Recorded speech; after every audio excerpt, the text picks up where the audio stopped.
اعوذ باللہ من الشیطان الرجیم، بسم اللہ الرحمن الرحیم۔ بے شمار درود و سلام آقا دو جہاں صلی اللہ علیہ وآلہ وسلم پر۔ خوش آمدید ہمارے یوٹیوب چینل راہ عشق میں۔ السلام علیکم ورحمۃ اللہ وبرکاتہ۔ آج ہمارا درس نمبر 5۔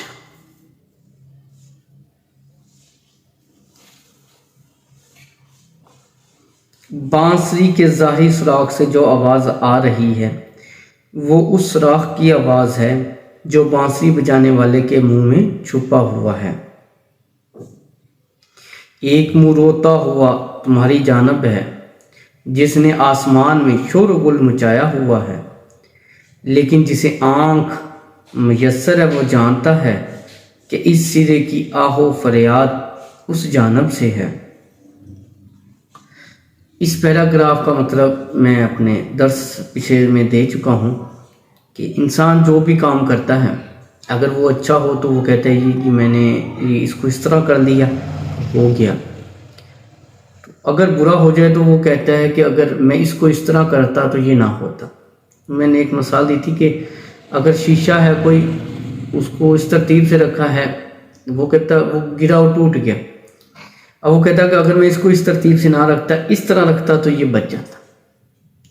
ایک لحاظ سے تو یہ ٹھیک ہے کہ ترتیب سمجھ میں آ جاتی ہے، لیکن اصل میں وہ اس پہ اتنا افسردہ نہ ہو۔ مولانا صاحب یہ کہہ رہے ہیں کہ یہ جو کچھ بھی ہو رہا ہے اللہ پاک کی طرف سے ہو رہا ہے۔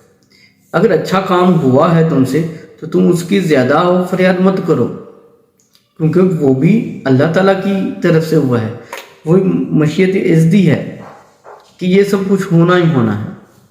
یہ پیچھے میں اپنے درس میں سب باتیں آپ کو بتا چکا ہوں کہ یہ سب کچھ جو بھی ہے یہ مشیت ازدی کی وجہ سے ہے۔ یہ بھی وہی بات ہے، یہ بانسری کی مطلب جو مولانا صاحب اب کہہ رہے تھے، یہ اس کو میں نے مکمل کیا ہے۔ اب آگے چلتے ہیں۔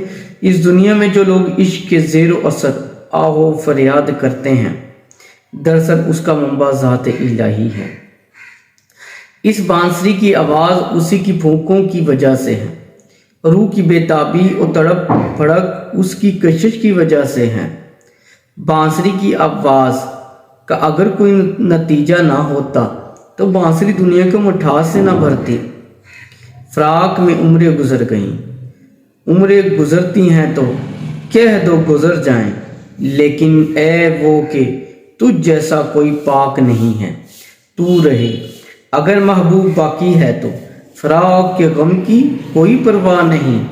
مجھے دریا کے پانی سے کبھی سیر نہیں ہوتی، مچھلیاں دریا کے پانی سے کبھی سیر نہیں ہوتی، اسی طرح عاشق دریائے عشق سے کبھی سیر نہیں ہوتا اور قرب کا متلاشی رہتا ہے۔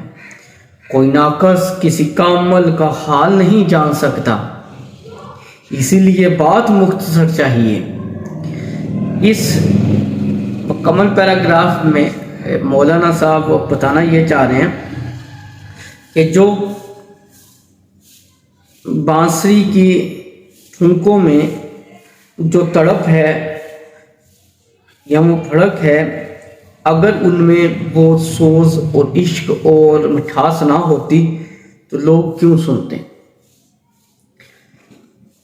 پہلے بھی آپ کو پچھلے درس میں بتایا کہ بانسری جو ہے وہ روح ہے، اگر روح میں لطف نہ ہوتا تو لوگ جو میں نے آپ کو ذکر بتائے تھے ان کے مطابق انسان وہ تڑپ نہ پاتا، ان میں مٹھاس ہو۔ یہ کیسی ہی عشق ہے، کیسی ہی مٹھاس ہے، انسان محبوب کے فراق میں گم ہو جاتا ہے۔ یہ عشق کی دولت کے متعلق یہ باتیں ہیں اصل میں۔ تو آگے آپ کہہ رہے ہیں کہ یہ عشق ہے، دریائے عشق سے کبھی سیر نہیں ہوتا، یعنی کہ محبوب کبھی بھی اگر یار جو ہے محبوب باقی ہے تو فراق کے غم کی کوئی پرواہ نہیں ہے اسے۔ اگر محبوب ہے تو وہ پاک ہے۔ کہ عاشق ایک اللہ پاک کو مخاطب کر کے کہتا ہے کہ تو جیسا کوئی پاک نہیں ہے، تو رہے۔ پھر آگے مزید مولوی صاحب کہہ رہے ہیں کہ کوئی ناقص کسی کا عمل کا حال نہیں جان سکتا. کوئی انسان واقعی اگر کوئی جاہل ہے تو وہ عقل مند کی عقل ہی تک نہیں پہنچ سکتا، اور عقل مند جتنے بھی ہیں وہ درویش کے حال کو نہیں پہنچ سکتے. یہ ایک حقیقت ہے اس چیز کی.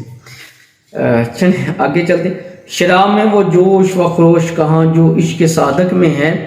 عشق صادق کی سیر آسمانی سیر و گردش سے کہیں زیادہ ہے، کیونکہ عاشق بحر وحدت کا غوطہ خور ہے، آسمان جس کا ایک جز ہے. دیکھیں کہتے ہیں یہاں پہ مولانا صاحب جو لوگ شراب وغیرہ کی طرف جاتے ہیں وہ کہتے ہیں کہ اس میں ایک اپنا ہی چسکا ہے، اپنا ہی ایک مزہ ہے، اس میں اپنی ہی ایک مستی ہے. تو مولانا صاحب کہہ رہے ہیں کہ وہ اصل میں وہ عشق کی دولت سے محروم ہیں. اگر ان کو عشق صادق یعنی اللہ کا عشق مل جائے، عشق صادق کسے کہتے ہیں نا، مل جائے تو سیر آسمانی اور سیر گردش سے کہیں زیادہ لطف اندوز ہوں گے. یہ اس شراب کو تو یہ بھول ہی جائیں گے. آگے کہتے ہیں شراب ہم سے مست ہوئی نہ کہ ہم اس سے. شراب ہم سے مست ہوتی ہے، ہم شراب سے مست نہیں ہوتے. کیوں؟ اس کی آگے جواب دے رہے ہیں مولانا صاحب. اور ہمارا جسم ہماری روح کی وجہ سے پیدا ہوا نہ کہ ہم اس کے لیے. یعنی مولانا صاحب کہہ رہے ہیں کہ جو ہماری روح ہے نا اس کے لیے جسم بنا تھا، جسم کے لیے روح نہیں بنی. آپ بھی اس بات کو جانتے ہیں کہ جب حضرت آدم علیہ السلام کو جنت سے زمین پر بھیجا گیا تو آپ کی روح تھی، آپ کا جسم تو بہت دیر میں بنا جا کر کے آپ کی روح کو زمین پر بھیجا گیا. آپ کی روح جنت میں تھی اور جسم کو زمین پر بھیجا گیا. اچھا یہاں پہ ایک میں واقعہ ضرور آپ کو کہنا چاہوں گا کہ اکثر لوگ کہتے ہیں کہ حضرت آدم علیہ السلام سے غلطی ہوئی، انہوں نے وہ پھل کھایا، میں وہ پھل نہ کھاتے تو ہم دنیا میں نہ آتے، یہ نہ ہوتا، یہ بہت ساری باتیں کرتے ہیں. میں ان میں گہرائی میں نہیں جانا چاہتا، لیکن میں مخصوص صرف آپ لوگوں کو یہ بتانا چاہوں گا کہ دیکھیں وہ غلطی نہیں تھی. ابھی میں آپ کو پیچھے بھی ایک بات بتایا کہ ہمارا ہر کام مشیت عزتی یعنی اللہ تعالیٰ کی طرف سے ہو رہے ہیں. ہم کہتے ہیں نا ہم نے ایسا کیا، یہ بھی اصل میں ہونا تھا.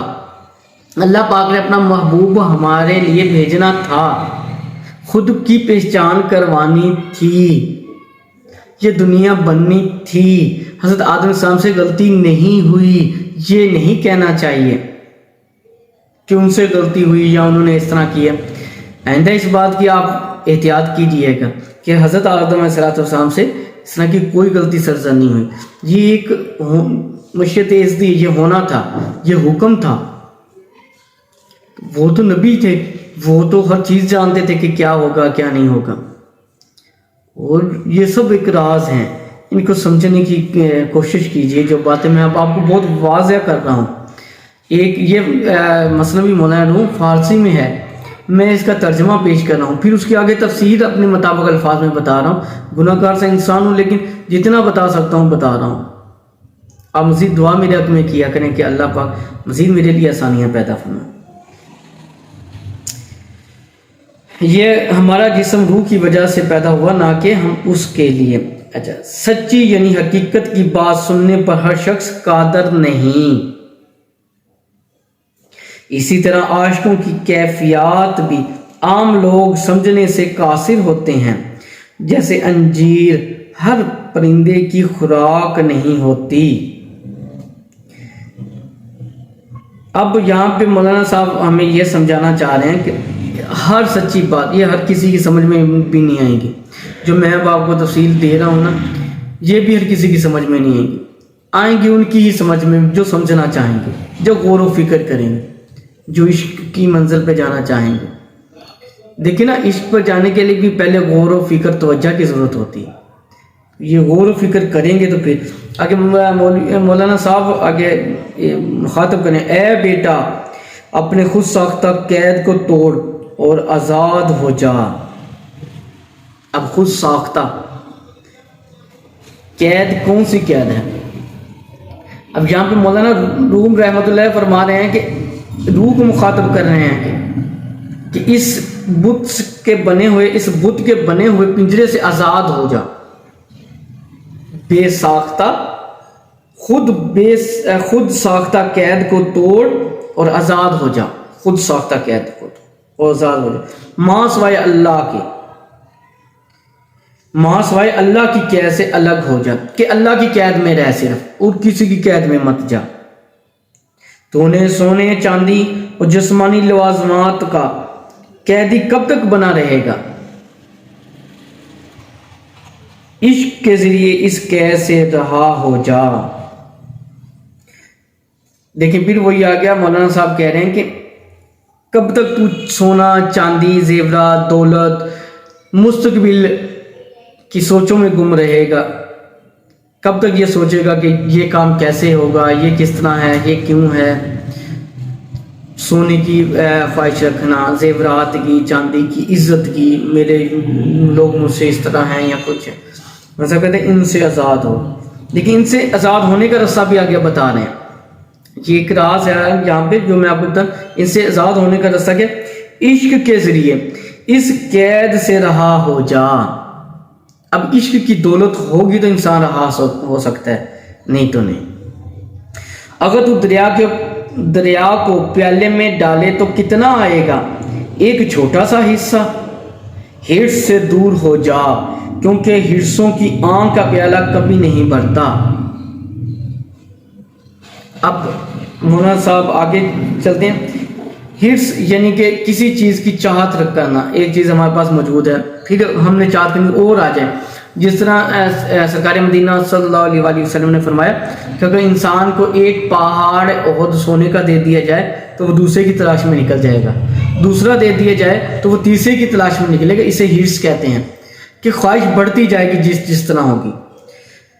تو اس ہرس سے وہ کہہ رہے ہیں کہ بچ، دور ہو جا، اس ہرس سے دور ہو جا، اس سے بچ۔ آگے کہہ رہے ہیں کہ سپ نے ایک قطرے پر قناعت کر لی، سپ یعنی کہ ایک قطرے پر اس نے قناعت کر لی، ایک قطرہ ہی اس میں جاتا ہے، اس سے زیادہ اس میں قطرے نہیں جاتے، اور موتیوں سے بھر گئے۔ یہاں پر کہہ رہے ہیں کہ جتنا مل رہا ہے نا انسان کو، اس پر وہ رب کا شکر ادا کرے، قناعت کرے، تاکہ اللہ پاک اس شکر کی وجہ سے اسے مزید نواز سکیں۔ وہ ایک جتنا مل رہا ہے اس کا شکر ادا کرنے کی بجائے کہتا ہے ہائے میرے ساتھ یہ ہو گیا، ہائے اب میں کیا کروں گا، ہائے اب تو میرے اخراجات پورے نہیں ہو رہے۔ یقین مانیے، شکر کیجئے خدا کا، سجدہ شکر کیجئے کہ اللہ جتنا دیا جس حال میں رکھا تو راضی ہو جائے، تو راضی ہو میرے مالک۔ یقین مانیے بہت ملے گا انشاءاللہ اللہ تعالیٰ کی بارگاہ سے۔ یہ جو بات ہے نا وہ یہاں پہ قناعت کرنا سیکھ لیجیے۔ اب دوسرا سبق جو ہمارا یہاں پہ آ رہا ہے وہ قناعت ہے۔ پہلے ہرس چھوڑ دیجئے کہ یہ مل جائے وہ مل جائے یہ کر لو، نہیں، قناعت کیجئے۔ مولانا صاحب جو فرما رہے ہیں کہ قناعت لازمی ہے، قناعت کرنا سیکھیے، صبر کرنا سیکھیے، جتنا ہے اس پہ شکر کیجئے۔ جس کا جامع عشق کی وجہ سے چاک ہو گیا وہ ہرس اور عیب سے بالکل پاک ہو گیا۔ اب کہتے ہیں کہ اب اگلا حل بھی بتا رہے ہیں کہ اب یہ سب چیز ہرس سے کس طرح بچا جا سکتا ہے۔ یہ ایک عیب ہے، ہرس جو ہے وہ بتا رہے ہیں کہ یہ ایک عیب ہے، اس عیب سے کس طرح بچا جا سکتا ہے؟ اس سے بچنے کے لیے وہی ایک عشق کا سبق۔ اب لوگ اکثر مجھ سے یہ پوچھتے بھی ہیں کہ آپ عشق کا سبق تو دیتے ہیں لیکن عشق آئے گا کیسے؟ میں نے ان سے کہا جی کہ بات یہ ہے کہ آپ نے شہد کی مکھی کبھی دیکھی ہے؟ انہوں نے کہا جی دیکھی ہے۔ میں نے کہا جی پھر اس کو کبھی شہد بناتے ہوئے دیکھا ہے؟ لوگ کہتے ہیں جی ہم نے ان کو پھولوں پہ جاتے ہوئے ضرور دیکھا ہے، پھولوں پہ بیٹھے ہوئے ضرور دیکھا ہے، لیکن کبھی بھی شہد بننے کا جو پروسیجر ہے وہ نہیں دیکھا۔ تو میرے بھائی اصل میں یہ بات ہی یہاں پہ چھپی ہوئی ہے۔ اگر تم وہ پروسیجر نہیں دیکھا تو پھر یہ عشق بھی ایک ایسی ہی چیز ہے، یہ چھپی ہوئی ہے۔ اسے کرنے کے لیے، یہ اس تک پہنچنے کے لیے پہلے اپنے عیبوں سے پاک ہو جائیں۔ اس برتن کو صاف کریں، جس برتن میں ہم نے دودھ ڈالنا ہو نا، ہم اس کو اندر سے اچھی طرح مانجتے ہیں۔ کسی بزرگ سے کسی نے پوچھا کہ حضور گناہوں سے کس طرح بچا جا سکتا ہے، مجھے کوئی نصیحت کرنا۔ انہوں نے صرف سمپل یہ پوچھا کہ یہ بتاؤ کہ آپ برتن کو جب کوئی چیز ڈالنی ہو اندر سے زیادہ صاف کرتے ہو کہ باہر سے؟ اس نے کہا جی اندر سے زیادہ صاف کرتے ہیں۔ انہوں نے فرمایا کہ پھر ظاہری شان و شوکت یا ٹیشن میشن ہونا یہ چھوڑو، دل کو زیادہ پاک کرنے کی کوشش کرو۔ دل جتنا پاک ہوتا جائے گا، اس پہ زور لگاؤ، اس پہ ایک ایک چیز پہ محاسبہ کرو، میں یہاں پہ غلط تو نہیں ہوں، یہ میرا عمل کہیں میرے مالک کو ناراض کرنے کا تو نہیں ہے، اگر یہ میں کام کروں گا میرا مالک اس سے راضی ہے۔ یہ چیزیں سوچنے والی ہیں، یہاں پہ محاسبہ شروع ہو جاتا ہے۔ آپ جتنا محاسبہ کرتے جائیں گے، جتنا اپنے آپ کو نکھارتے جائیں گے، یقین کریں عشق کی دولت نصیب ہوتی جائے گی آپ کو۔ آج آپ کے لیے دیے 2 یا 3 سبق، ایک کوئی بھی کام ہو مشیت عزتی کی وجہ سے ہے، کوئی نقصان ہو گیا یا کوئی کام اچھا ہو گیا، وہ اللہ پاک کی طرف سے ہوتا ہے۔ دوسری چیز جو میں نے بتائی ہے کہ حرص نہیں کرنا کسی چیز کا بھی، آپ نے کبھی نہیں کرنا کہ میں اس طرح مجھے یہ ملا ہے اب اس سے بھی زیادہ ہو، یعنی کہ حسد کی دولت سے بھی، حسد سے بھی بچیں۔ اگر کسی کے پاس دولت ہے تو آپ حسد کرتے ہیں تو اس سے بھی بچنا ہے۔ اس میں یہ بھی ایک سبق ہے آپ کے لیے نا، آپ نے ان چیزوں سے بچنا ہے، قناعت کرنا ہے جتنا ہو سکے۔ تو عشق کی دولت کے متعلق میں آپ کو بتا چکا ہوں۔ آج کے لیے اتنا ہی درس، کوشش کیجئے اسے توجہ سے سنیے، دل کے کانوں سے، جس طرح مولانا صاحب نے یہاں پر کہا ہے نا، دل کے کانوں سے سنیے گا، دل کے کانوں سے سنا کریں، ان پہ کوشش کیا کریں میری باتوں پہ عمل کرنے کی۔ مزید ہماری آنے والی ویڈیو کو واچ کیجئے گا، ہمارے یوٹیوب چینل کو سبسکرائب کریں اور دوسرے دوستوں کے ساتھ شیئر کریں تاکہ آپ بھی ثواب میں شامل ہو سکیں۔ السلام علیکم ورحمۃ اللہ وبرکاتہ۔